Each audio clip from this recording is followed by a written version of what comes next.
ঠাকুর দালানের মধ্যখানে চেয়ারে রাখা হতো সুভাষ বোসের ছবি।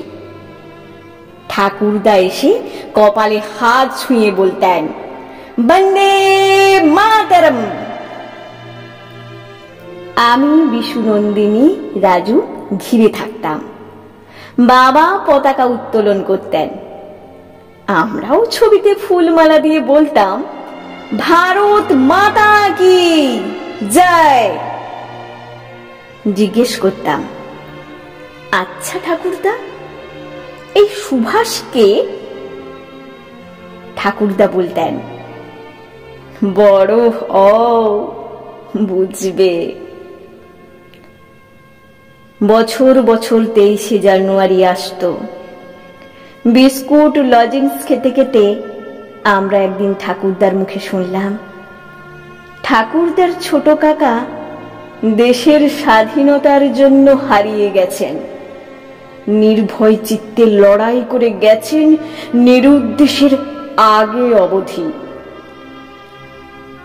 কেউ জিজ্ঞেস করলে বলেছেন, আমি হরিদাস পাল নই, আমি সুভাষ আগুন। ঠাকুরদা বললেন, বুঝলে দাদু ভাই, আমার ছোট কাকা ছিলেন সুভাষ বোস। তবে যে তুমি বললে তার নাম হরিদাস পাল। ঠাকুরদা কপালে দুহাত তুলে প্রণাম করে বললেন, বড় হও বুঝবে।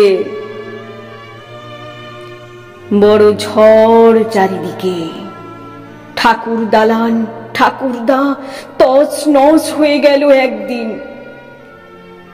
ঠাকুরদার ছবি দেওয়ালে টাঙিয়ে ধূপ দিলেন মা। ভেঙে গেল মানুষ, ভেঙে গেল হৃদয়। সভ্যতা উন্নয়নের সিঁড়িতে উঠতে লাগলো তর তর করে।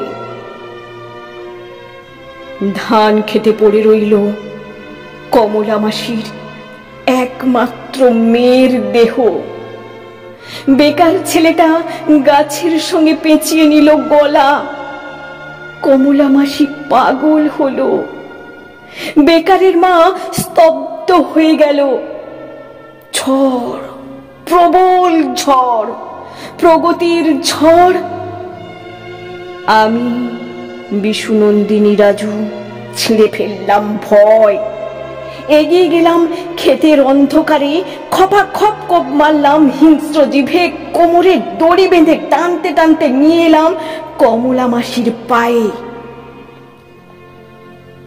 বেকারের চিঠি আর সমস্ত সার্টিফিকেট নিয়ে হাজির হলাম টেবিলে টেবিলে। ততক্ষণে টেবিলের নিচ দিয়ে বাড়ানো হাত এসে পৌঁছেছে আমাদের কাছে। আমরা একটানে ভেঙে ফেললাম সে হাত। বললাম, হোক, যোগ্যতার পরীক্ষা হোক। দলে দলে বেকারের মা আওয়াজ তুলল, হোক হোক, যোগ্যতার পরীক্ষা হোক। অসুখে ছুটে গেলাম বুক ভরা বিশুদ্ধ বাতাস নিয়ে। খিদেই খাদ্য, তৃষ্ণায় জল। 23শে জানুয়ারি আমাদের ভাঙা চোরা উঠোনে পতাকা তুললেন বাবা। ফটো ফ্রেম থেকে এক বাক্স লজেন্স নিয়ে নেমে এলেন ঠাকুরদা।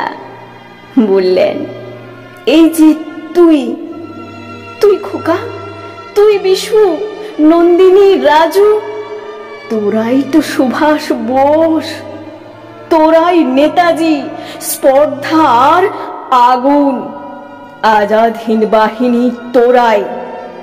ওই দেখ, ভারত মাতা তোদের কপালে জয় টিকা এঁকে দিচ্ছেন। বল, বন্দে মাতরম, বন্দে মাতরম। আমার 30 বছরের জিজ্ঞাসায় ভ্রু কুঞ্চিত হয়। তবে যে বলতে তোমার ছোট কাকা হরিদাস পাল আসলে সুভাষ বোস? ঠাকুরদা একগাল হাসিতে বলেন, বড় হও বুঝবে। নাও এখন লজেন্স খাও।